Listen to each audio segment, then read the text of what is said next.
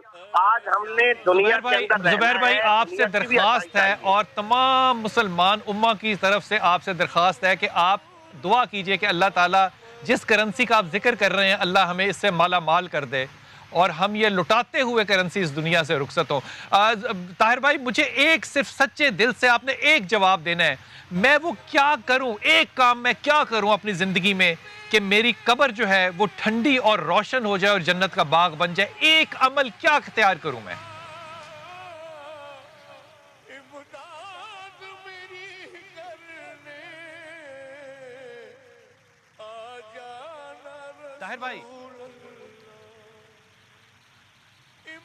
طاہر بھائی آپ کو آواز آ رہی ہے؟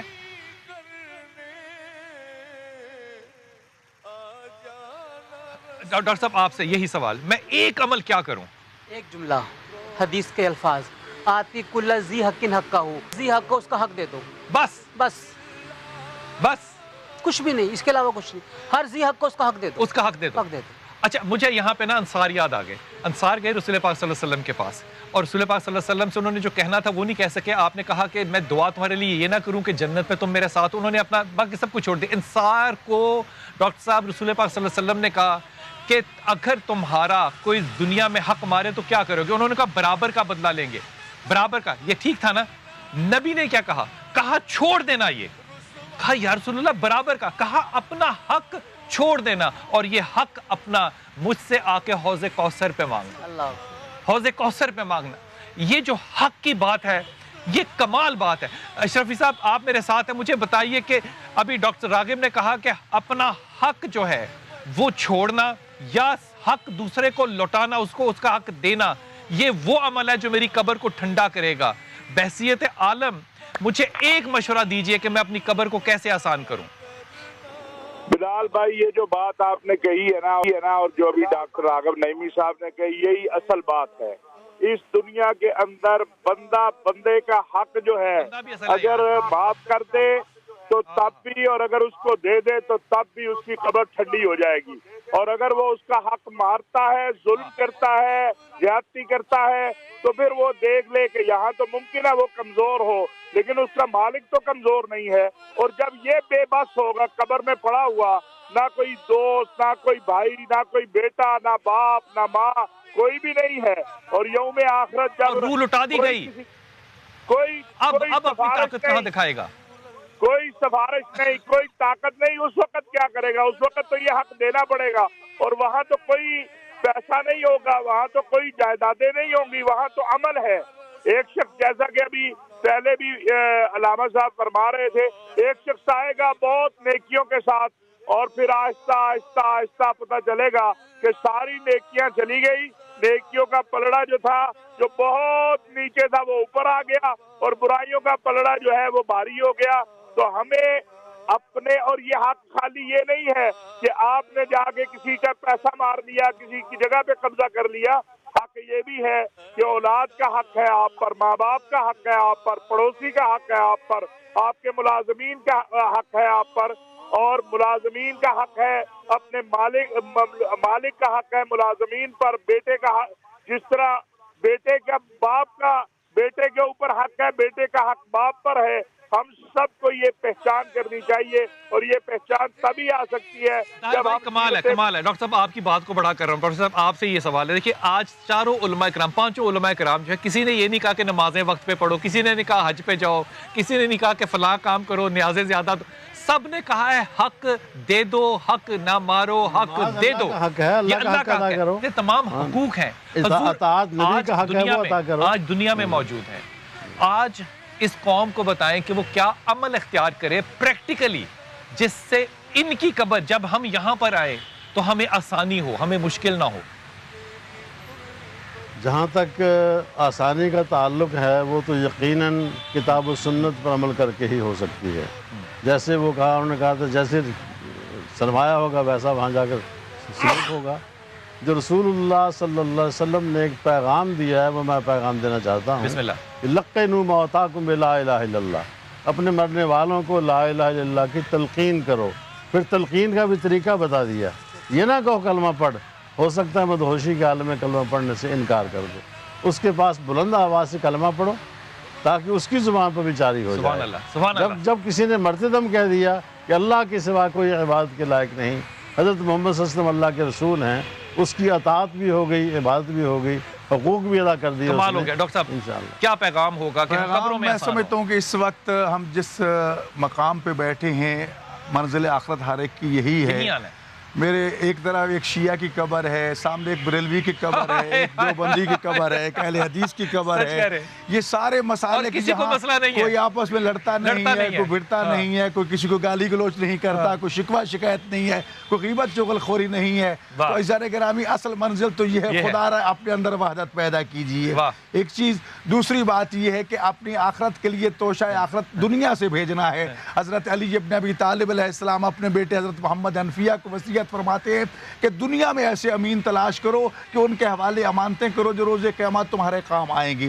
اور حقوق العباد کی جو بات ہو رہی ہے، دیکھو حقوق اللہ تو اللہ معاف کر سکتا ہے، لیکن حقوق العباد جب تک بندے معاف نہیں کریں گے معاف نہیں ہوگا، قتل معاف نہیں ہوگا. اس لیے حقوق العباد پہ بھرپور توجہ دینا چاہیے.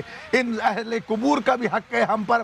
اور فرمایا، دیکھو ایک بڑا عجیب جملہ ہے. امام زین العابدین علیہ السلام سے کسی نے پوچھا گناہ چھوڑنا چاہو تو چھوٹتے نہیں. فرمایا قبرستان چلے جایا کرو، گناہ چھوٹ جائیں گے. لیکن افسوس کہ آج یہ قبرستان گناہوں کے ماجگاہ بن چکی ہے. بہت شکریہ. ہم کتنے مردہ ہو چکے ہیں، ہمیں زندہ ہونا چاہیے. ان تمام لوگوں کے جن کے حق میرے ذمہ ہے اور میں پورے نہیں کر سکا، میں ان سے معافی بھی اور اللہ سے توبہ بھی کرتا ہوں، اور کوشش کروں گا کہ میں جو خطائیں ہوئی ہیں ان کو پورا کر سکوں. سچے دل سے بات کہہ رہا ہوں. لیکن ایک بات کو ذہن میں رکھیے گا کہ آج جو ہمارے 5 علماء کرام نے، یہ میں اپنے گمان سے کہہ رہا ہوں اور آپ کو گواہ بنا کے کہہ رہا ہوں، جو ہمارے 5 علماء کرام نے آج یہ باتیں کی ہیں، میرے خیال میں اگلے 5 سال کے لیے یہ ہمارا خطبہ جمعہ ہونا چاہیے. جس اتحاد سے اور جو پیغام دیا ہے ان لوگوں نے، یقین کیجئے یہی ہماری تعلیم ہے، یہی ہماری تربیت اور یہی ہمارے ایمان کا حصہ ہے. خدا کرے کہ آج اس قبرستان سے جب ہم رخصت ہوں اور جب اس میں واپس آ رہے ہوں تو ہم ان تمام باتوں کے ساتھ آ رہے ہوں